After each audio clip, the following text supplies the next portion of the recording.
La deuxième idée qu'il faut avoir en tête, et qui est une idée importante, et qui n'est pas forcément une idée réjouissante, c'est que nous allons devoir apprendre à vivre avec le virus.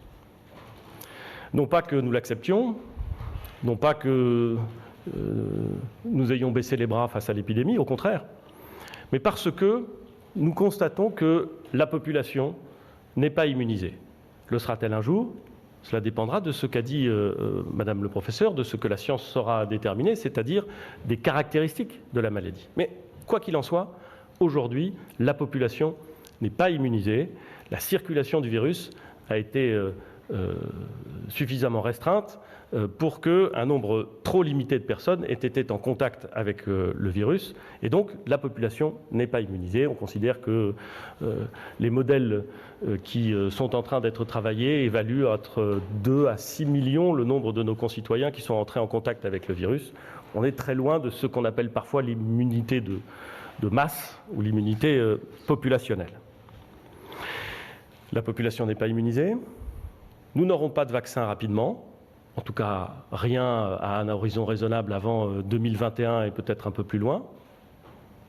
Il n'y a pas à ce stade de traitement efficace démontré ou connu, même si la recherche est évidemment intense et même si les scientifiques, les médecins sont déterminés et optimistes sur leur capacité à trouver un traitement. Aujourd'hui, et dans un avenir proche en tout cas, il n'y a pas encore de traitement connu.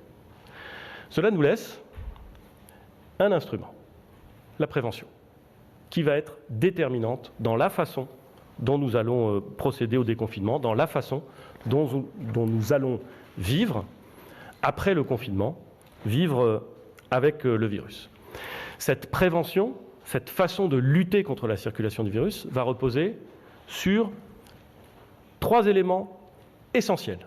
Et c'est ce que je veux indiquer avant de passer la parole au ministre de la Santé. D'abord, les gestes barrières. Vous les connaissez, ils sont absolument essentiels. Et ne pas les respecter, les prendre avec un peu plus de facilité, un peu plus de décontraction, parce que ça fait longtemps, parce qu'on a entendu quelques bonnes nouvelles, c'est littéralement nous exposer à une reprise de l'épidémie, à une reprise de la circulation et de l'accélération de la circulation du virus. Nous allons donc devoir vivre avec le respect de gestes barrières, de mesures barrières sur lesquelles le ministre va revenir. C'est le premier aspect indispensable. Le deuxième aspect, ce sont les tests. Et singulièrement les tests virologiques, le ministre y reviendra, pour pouvoir vivre avec le virus, pour pouvoir recommencer à vivre normalement, si j'ose dire, avec ce virus qui circule, nous allons devoir tester, et tester vite et massivement, tous ceux qui sont susceptibles de le porter, tous ceux qui présentent des symptômes ou qui ont été en contact avéré avec, qui présenteraient des symptômes et qui ont été en contact avéré avec un malade. Nous allons devoir tester beaucoup, vite, rapidement. Et le troisième élément qui accompagne cette politique, c'est l'isolement des porteurs du virus.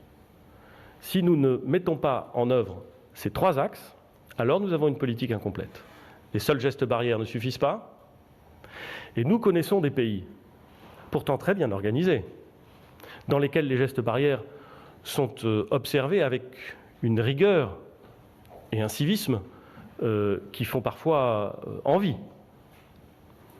Et qui pourtant, alors même qu'ils portent des masques, alors même qu'ils respectent les gestes barrières, voient l'épidémie se développer et s'accélérer sur leur territoire, ce qui les conduit, pour certains d'entre eux, à procéder au confinement.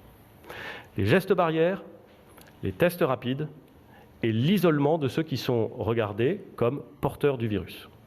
C'est sur ces 3 éléments que nous allons organiser, notamment, le plan de déconfinement que je présenterai dans 2 semaines.